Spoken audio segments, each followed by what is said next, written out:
नमस्कार दोस्तों, आज के इस वीडियो में हम एक बहुत ही गंभीर मुद्दे पर चर्चा करने वाले हैं। जी हाँ, मैं बात कर रहा हूं फिटजी कोचिंग स्कैम की।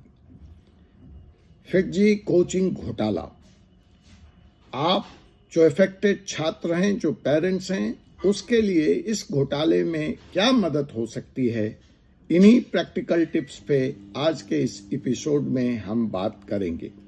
लाखों छात्र और अभिभावक, मैं जानता हूं इस कठिन घड़ी में जब बोर्ड का एग्जाम आपके सर पर है, जब बच्चा ऑलरेडी अंडर प्रेशर है बोर्ड एग्जाम्स को लेकर, अपने आईआईटी या एमबीबीएस एंट्रेंस एग्जाम को लेकर, तो यह नया संकट उसके सर पे नई तरह की मुसीबत पैदा कर रहा है।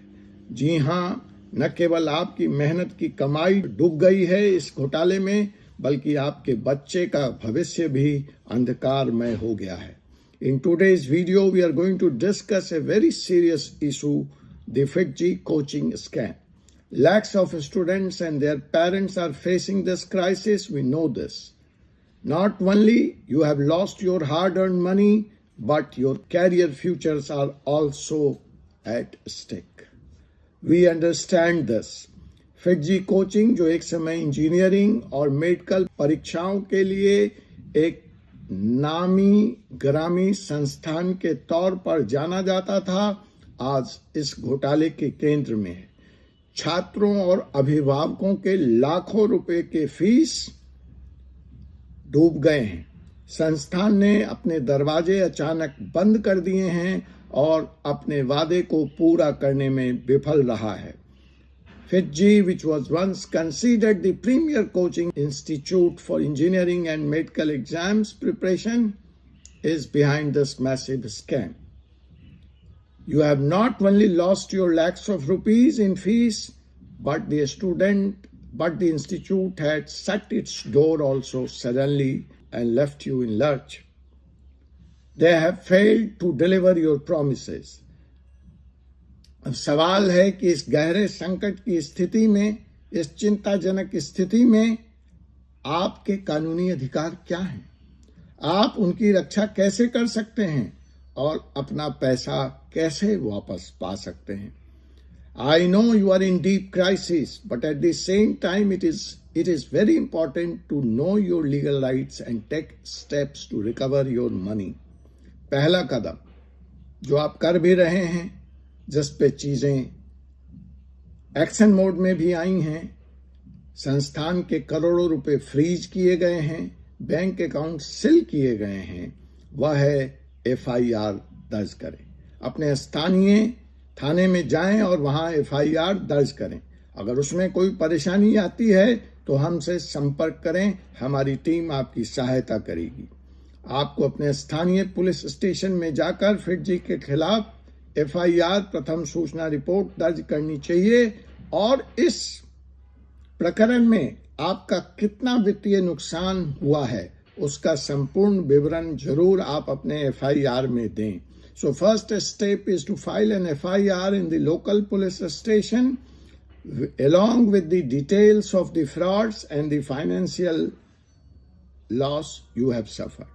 Second step, because देखिए वहां आपको वो आदमी जेल जाएगा, क्रिमिनल लिटिगेशन में आपको अपना पैसा वापस नहीं मिलेगा, उसको अपने किए की सजा मिलेगी। इसलिए जो दूसरा कदम आपको उठाना है वह यह उठाना है कि आप उपभोक्ता अदालत में जाएं और वहां शिकायत दर्ज करें। देखिए, उपभोक्ता अदालत में आप स्वयं भी अपना केस लड़ सकते हैं, वहां आपको किसी वकील की जरूरत नहीं है।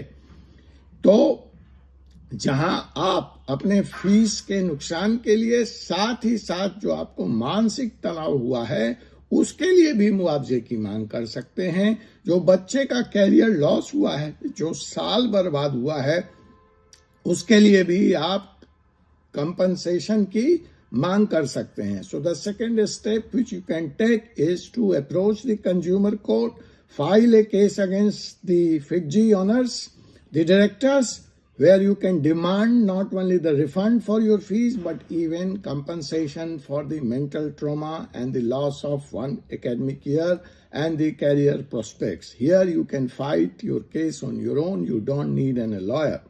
तीसरा, अगर आप कर सकें तो वो बहुत अच्छी बात होगी, वह है क्लास एक्शन। आप सामूहिक मुकदमा, देखिए एक एक के मुकदमे में लड़ना संभव नहीं है या उसका वो पावर नहीं है, बिकॉज आप फिर भी अभी फिजी जैसे एक माइटी संस्थान से लड़ने जा रहे हैं। तो तीसरा कदम क्लास एक्शन सूट का हो सकता है, जिसमें आप एक क्लास की तरह, एक समूह की तरह अपना मुकदमा फाइल कर सकते हैं, जिससे आपकी कानूनी लड़ाई और मजबूत होगी। File A class action suit. If you file your case as a group, it will strengthen your legal fight. इसके अलावा आप शिक्षा मंत्रालय और राज्य शिक्षा बोर्ड से भी संपर्क कर सकते हैं और फिजी और इस तरह के संस्थाओं की जांच की अपील कर सकते हैं, और ऐसे फर्जी संस्थान आगे ऐसी लूट खसोट न करें, इसके लिए सख्त नियम बनाए जाने की मांग भी कर सकते हैं। To sum it up, you can contact the Ministry of Education Board. They should investigate Fiji and similar institute and implement strict regulation to prevent such scams. दोस्तों, कोटा में लगातार मौतें हो रही हैं, छात्र आत्महत्या कर ले रहे हैं, रिकॉर्ड टूट चुके हैं। राजेंद्र नगर में IAS एस्पिरेंट्स डूब के मर गए, संस्थान के मालिकों को जमानत मिल गई, और अब आया ये फिजी। आखिर यह तांडव शिक्षा के नाम पर, यह त्रासदी कब तक चलेगा? तो यह समय है हिम्मत और एकजुटता दिखाने का और अपने सपनों को किसी के लालच का शिकार होने से बचाने का। हम आपके साथ हैं, इस कानूनी लड़ाई में हम आपकी हर संभव मदद करेंगे। Friends, this is the time to show courage and unity. Your dream should not fall victim to someone else greed. We are here with you and we will support you in every possible way in this legal battle. अगर आप Fiji घोटाले से प्रभावित हैं तो हमसे संपर्क करें। हमारी कानूनी टीम आपको कानूनी सहायता प्रदान करेगी। इस वीडियो को शेयर करें ताकि यह जानकारी और लोगों तक समय से पहुंच सके। If you are affected by Fiji scheme, reach out to us. Our team will provide you with the legal advice and assistance. Share this video so that more people can have access to this information. Our contact details are in our description box. धन्यवाद, और याद रखें, न्याय के लिए लड़ना हमारा अधिकार है। Thank you, and do remember, fighting for justice is our right. आपसे मुलाकात होगी एक ऐसे ही विषय के साथ अगले एपिसोड में। तब तक के लिए मुझे एडवोकेट डॉक्टर अजय कुमार पांडे को अनुमति दीजिए। जय हिंद, जय भारत, जय संविधान।